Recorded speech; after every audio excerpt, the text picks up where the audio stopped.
So I took part in the Game Dev TV 2022 Game Jam and made a fantastic game with gorgeous graphics, fully voice acted gameplay and 3 endings. But yeah, I failed.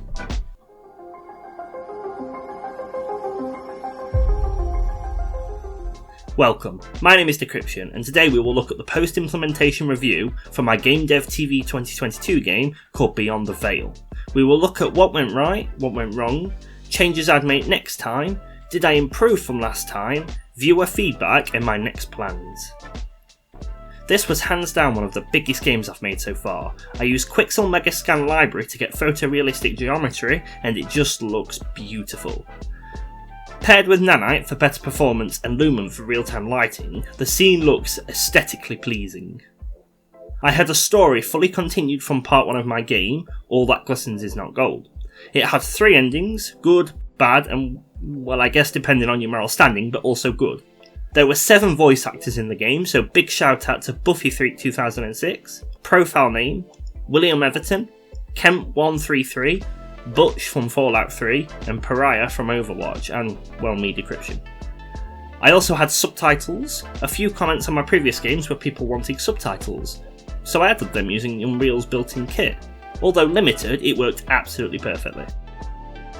The low performance was the only thing I would change about the game, obviously fixing the bugs what were present on Go Live, what I ran out of. So now this is where we'll see all the positives crumble away. Whilst I did focus heavily on gameplay, I seem to misplace that with performance. I've made several demos in Unreal and one other game jam, none of which were hit with performance issues. So what's different now?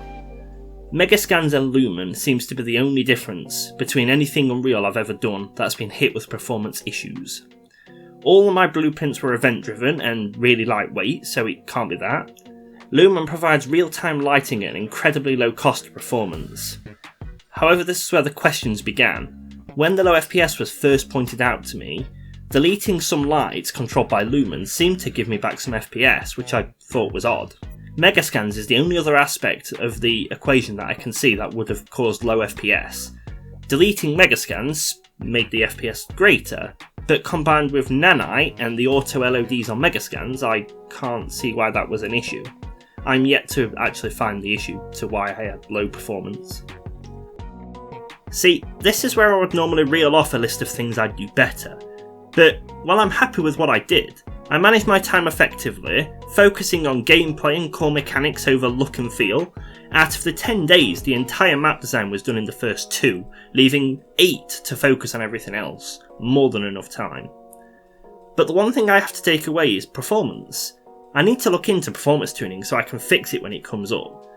I know of tools like Unreal Insights that can help you find issues, but it's not as easily straightforward at a first glance, at least to me. Each game jam I set a list of suggestions to myself to try and learn from each time. In the last game jam I set 4 improvements. The first, focus on ordering tasks at level of importance. Yes, absolutely, I did this. Gameplay was my number 1 concern around this time, about how many coins you need to escape, how many enemies to seek out and destroy, with a frightening level of unintentional horror. Improve UE knowledge. I had learnt quite a bit about Unreal this time, but not as much as last time. Last time I had behaviour trees, combat animations and boss fights, whereas this time I had other knowledge, but they don't feel quite as big of a subject. I had 3D text, shooting and particles, that's it. I had all the knowledge I already needed to continue. Ask more people for voices. This I know I finished. Last time I had 3 voices. Now I have 7, although some of them being AI, but that counts, right? I had optional plans for more voices, but they were sidelined due to time. And finally, the C++ side of Unreal. Now I did and didn't do this. Although I didn't code in any C++, I have started watching more tutorials on learning how Unreal C++ works, and even compiling marketplace plugins when I needed them. So the door has opened, I just need to put my foot in it. So the feedback wasn't, as you can expect, very great. All the feedback I got were the graphics was fantastic, it was great. Some of them even managed to play the story and says it seems interesting, but a laggy submission. You might think, why did I publish it if it was so laggy? And the truth is, I was blinded by the concept of the game over the performance. Otherwise known as I pulled an EA. I released a game to meet a deadline to show the public by sacrificing poor performance. I was hoping people with high-end gaming PCs could run the game, but I forgot that the majority of game devs don't typically have high-end gaming PCs. In my last PIR, I said I will continue with my space game and my DAM system. Well, I didn't do any of that, like at all. I didn't even open them. Instead, I started a new demo, codenamed Spy. You play a suave agent who has to get into disguises and find the secrets of the village, which is peaceful, yet people keep disappearing. Then I got obsessed with Cyberpunk again and started playing with that for weeks. However, my plans are still to get back into the Spy game. I'm not done with it and I want to continue and expand on it. Performance is an issue so far, so I can carry on creating it. I'm also planning to figure out why the performance was so bad in Beyond the Veil and try to fix it.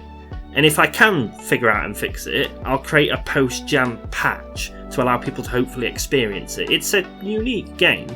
So overall, I personally think I made a cracking game. I loved making it, people loved voicing it, and the few who did manage to play it on my computer said it looked beautiful and it was a good game. It's just a shame that the performance made it unplayable, but you live and you learn. For the next game jam is the Game Maker Toolkit. It's a weekend-long game, so 2 days, and it's starting in a few weeks. Thanks for watching, ladies and gentlemen. Please hit that thumbs up, and I'll see you next time.